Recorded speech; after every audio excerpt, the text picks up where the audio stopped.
to another episode of Bloodlust Boxing. I'm Sav. And this is Baz. Baz is unfortunately out of action this week, so we've had to replace him with Robot Baz. He doesn't say very much, a bit like Baz really. But yeah, we'll be getting his views later on. Before we get into it, massive thanks for everyone who liked and subscribed on that last video. It's great, really great feedback, and we read all the comments and try and comment back if possible. But keep it coming. We're interested to hear your views, and the aim is that we'll do some sort of live watch along in the future where we'll get you on the channel and give your thoughts as well. On today's episode, we'll be going for a quick run through of the fights coming up in January. Kicking it off will be the January 7th Tank Davis fight versus Hector Luis Garcia. That's with Al Heyman on PBC. On the undercard, we've got Demetrius Andrade versus Demon Nicholson. Baz, what's your thoughts on that one? Cheers for that. That's great. But looking at it, we've got Tank Davis versus Hector Luis Garcia. It's a fight that he should win. Hector Luis Garcia's got 16 wins. They're obviously building for that Ryan Garcia fight. It's been disrupted a bit with the issues outside the ring for Tank Davis. He was arrested for alleged domestic abuse, and it seems to have been cleared up enough for the fight to go ahead. Again, we're talking about stuff outside the ring with Tank Davis, and we want to be talking about stuff inside the ring. He was just starting to get a little bit of momentum, and I'm not sure whether this is going to stunt it again. I believe there's some other legal stuff as well outside of this going on, so it's a tricky one. He's obviously left Mayweather Promotions, but yeah, as I said, we just wanted to see him fighting inside the ring and getting on with his career. On the undercard, we've got Demetrius Andrade versus Demon Nicholson. For me, this is a bit of a bugbear because Demetrius Andrade, I really like him as a fighter, and actually he's got a weird sort of quirky personality which has just recently started to come through in the last couple of fights, but it's a little bit too late. He signed with the Zone and Matchroom Boxing when they first entered the US, and it basically personality really came through in those early fights. He's done everything he's needed to do at the ring. He's a southpaw. He's a really tricky fighter, and he's got a good pedigree. The issue is he's kind of not got the profile at a world level which appeals to the casuals, and so he doesn't attract those big purses. They were looking at the Canelo fight. Canelo wasn't interested. Now there's been talks about Charlo as well, Caleb Plant. He's kind of in that who needs you club, but it's a disappointing one because I wanted to see him kick on, do well, get that big money fight or those big money fights. It's just not really happened. So we'll see how he does on the undercard, and hopefully he can line up a big fight in the future. I think something he needs to do is sort of build himself up on the rankings. He obviously did have a belt before, but I think he let it go. But it's kind of it's a tricky one because as I said, he's been doing well.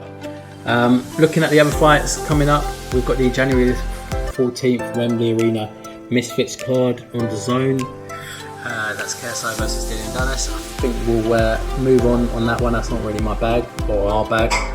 On January 14th, we've got top rank Jack Bauer versus what is meant to be Rivas, but Rivas got injured on that one, and that's a shame because that would have been quite a good fight.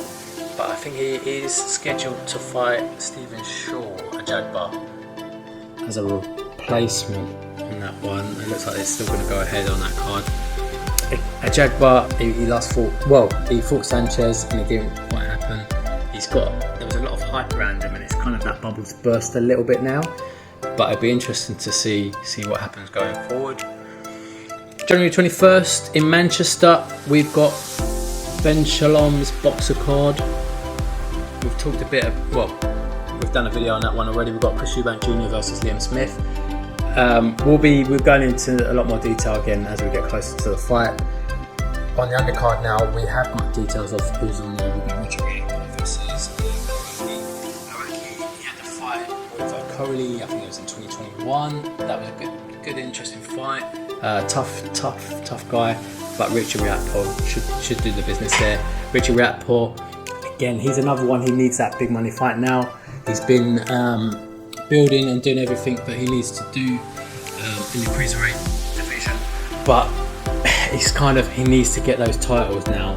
And it's a really stacked division. I think me and Baz will do a video on the cruiserweight division, how it's all sort of coming together. It's getting to a point where it's going to collide, and there's going to be some massive fights, sort of for the UK side and abroad. So yeah, it'll be interesting to see what happens in that one. But as I said, we expect Richard Riakporhe to get the win there. Also on the undercard, we've got Joseph Parker trying to rebuild himself again.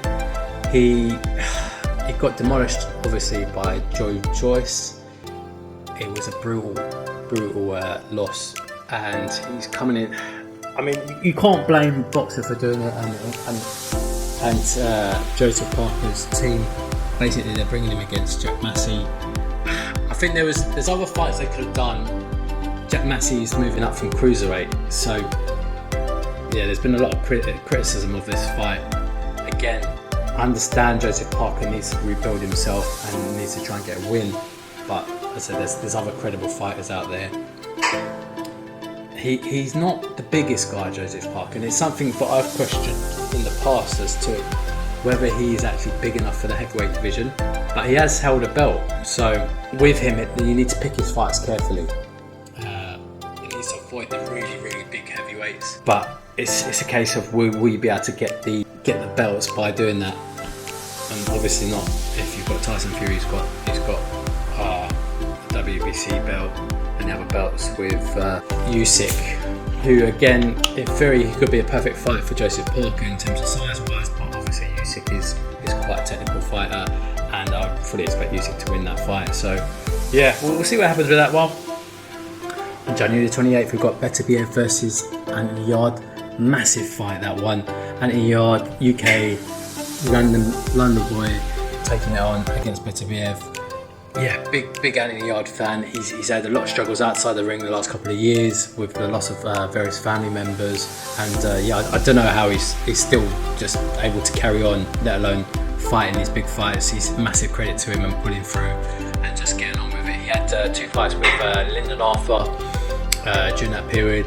The first fight was a loss, and in the second fight we saw the real Anthony Yarde where he demolished Lyndon Arthur, and he's got a crack at another big fight against Beterbiev. That's the Queen of Speed Promotions at Wembley Arena. So yeah, really looking forward to that one, but we'll be going into a lot more detail closer to the time. But for now, thanks for watching. I'm Sav, he's Baz, and it will be back soon, so thanks for bearing with us, and yeah, hit that like button and subscribe. Cheers.